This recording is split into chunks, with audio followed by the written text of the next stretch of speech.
नमस्कार दोस्तों, स्वागत है आपका श्रमिनशाला पे। मैं हूं आशुतोष सिंह और मैं आपके लिए लेकर आ गया हूं हर हफ्ते की तरह इस हफ्ते के टॉप 5 कमेंट्स जो कि आपने हमसे यूट्यूब सेक्शन में हमसे पूछे थे। तो दोस्तों शुरू करते हैं अपने पहले कमेंट से। सर, आईटीआई वायरमैन ट्रेड से अगर है तो इलेक्ट्रीशियन डिपार्टमेंट की जॉब मिलेगी क्या नहीं? तो दोस्तों वेरियस वैकेंसी में ये वेरी करता है कि आपकी क्वालिफिकेशन क्या है और उस पोस्ट का जॉब रोल क्या है। जैसे कि किसी पर्टिकुलर वैकेंसी में टेक्नीशियन पोस्ट के लिए इलेक्ट्रीशियन और वायरमैन ट्रेड दोनों ही एलिजिबल होती हैं, लेकिन कुछ डिपार्टमेंट्स में पर्टिकुलर इलेक्ट्रीशियन ट्रेड या फिर वायरमैन ट्रेड ही जो होती है मेंशन की होती है। तो इसके लिए आपको खास करके नोटिफिकेशन पढ़ना है कि उस जो पोस्ट है उसके लिए क्वालिफिकेशन क्या रखी गई है। बढ़ते हैं हम अपने दूसरे सवाल की तरफ। 10th प्लस आईटीआई 12th के इक्वल होता है? तो दोस्तों अगर आप 10th के बाद आईटीआई कोर्स करते हैं तो वो आपका 12th के इक्विवेलेंट नहीं होता है, इस बात का खास ध्यान रखें।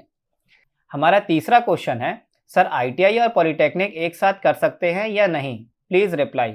दोस्तों आपको पहले भी मैं बता चुका हूं कि आप दो रेगुलर कोर्सेज एक साथ नहीं कर सकते हैं। आप दो जगह एक साथ कैसे प्रेजेंट हो सकते हैं? तो आप दो रेगुलर कोर्सेज एक साथ बिल्कुल भी नहीं कर सकते। इस केस में आपका जो कोर्स है वो इनवैलिड माना जाएगा। बढ़ते हुए अपने चौथे सवाल की तरफ। सर अप्रेंटिस इंडियन रेलवे से सही रहेगा या फिर प्राइवेट कंपनी से, और ये दोनों किस किस जगह काम आ सकती हैं? तो दोस्तों जो अप्रेंटिसशिप ट्रेनिंग है वो आपकी स्किल्स और आपकी नॉलेज इंक्रीज करने के लिए ही कराई जाती है। अगर आप इंडियन रेलवे से अप्रेंटिसशिप करते हैं तो आपको इंडियन रेलवेज की फर्दर वैकेंसी में या फिर फ्यूचर में जो भी वैकेंसी आएगी उसमें आपको प्रेफरेंस दी जाएगी।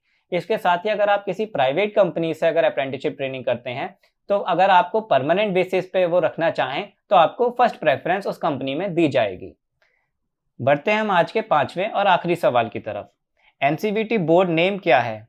तो दोस्तों कई बार ये सवाल कमेंट सेक्शन में भी आता है कि फॉर्म अप्लाई करते समय जब आपको बोर्ड सेक्शन दिया जाता है तो उसमें आप आईटीआई पास आउट वाले क्या भरें?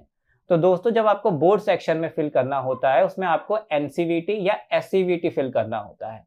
अगर आपने एनसीवीटी यानी कि national council of vocational training से आईटीआई पास आउट की है तो आप वहां पे एनसीवीटी मेंशन कर सकते हैं।